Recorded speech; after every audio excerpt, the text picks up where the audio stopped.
Hello বন্ধুরা, সবাই কেমন আছো? আশা করছি সবাই খুব ভালো আছো। তো তোমরা একটা ভিডিওতে অবশ্যই দেখেছো, সেটা হচ্ছে আমি ব্যান্ডেল ট্যুর করেছিলাম। আসলে আমরা হুগলি জেলার কিছু জায়গা এক্সপ্লোর করেছি। তো আজ চলে এলাম চুঁচুড়াতে। দেখো চুঁচুড়ার সেই বিখ্যাত জায়গা, সেটা হচ্ছে ঘড়ির মোড়। আর ঘড়ির মোড়ে সেই বিখ্যাত ব্যানার্জি কেবিনে আমরা খাওয়া দাওয়া করেছি। এই হচ্ছে ঘড়ির মোড়, চুঁচুড়ার সেই বিখ্যাত জায়গা। আমরা এখানে ঘুরে এসেছি এবং চুঁচুড়ার আরো কিছু জায়গা এক্সপ্লোর করেছি। সেটা হচ্ছে এই যে দেখো, তোমরা দেখতে পাচ্ছ আমরা চলে এসেছি দত্তঘাট। এই জায়গাটাকে দত্তঘাট বলে, মা গঙ্গার তীরে। চুঁচুড়াতে গেলে তোমরা অনেকগুলো গঙ্গা ঘাট দেখতে পাবে।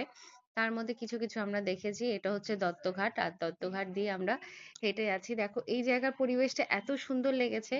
সামনেই বাড়ি, তার পেছন দিকটাতেই রয়েছে গঙ্গা। আসলে যারা এখানটায় রয়েছে তাদের আসলে কত ভালো লাগে বলো। একটু মন খারাপ হলে সেই গঙ্গার ঘাটে এসে বসতে পারে। এই যে চলে এসি গঙ্গা ঘাট ধরে, দত্তঘাট ধরে হেঁটে হেঁটে চলে এসি ষণ্ঢেশ্বর তলা শিব মন্দির। এটা চুঁচুড়ার আরেকটা বিখ্যাত জায়গা। সেটা হলো ষণ্ঢেশ্বর তলা দেবজিউ মন্দির। এখানে মহাদেবের মন্দির এটি।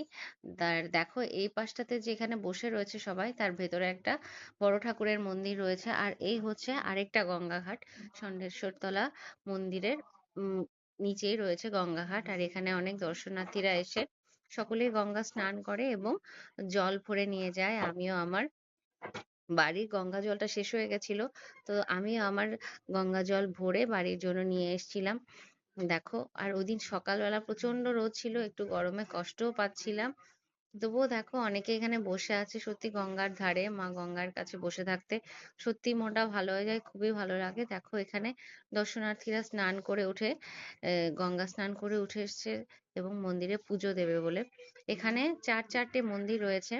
এই যে রয়েছে শ্রী শ্রী সিদ্ধেশ্বরী কালী মাতার মন্দির, জয় মা, মা সবার মঙ্গল করো। তার পাশে রয়েছে যজ্ঞদা মাতার মন্দির, মা বিপত্তারিণী। চলো মায়ের দর্শন করাই তোমাদের সাথে। এই যে মা যজ্ঞদা বিপত্তারিণী মাতা।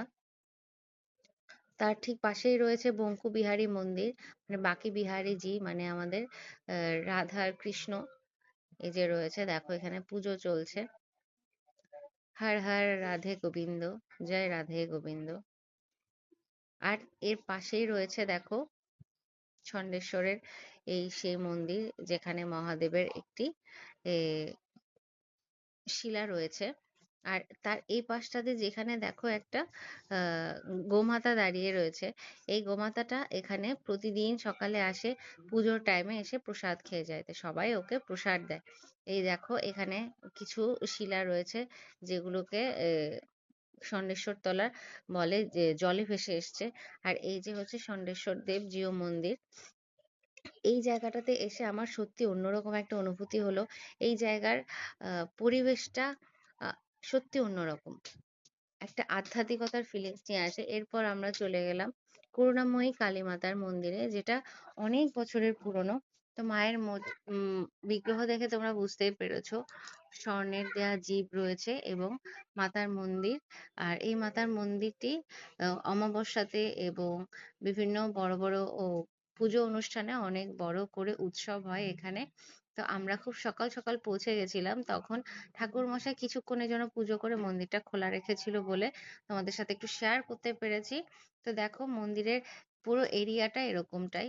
তো খুব শান্তশিষ্ট পরিবেশ, সত্যি ভালো লাগলো।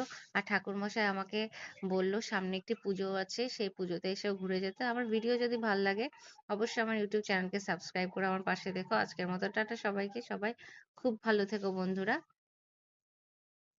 জয়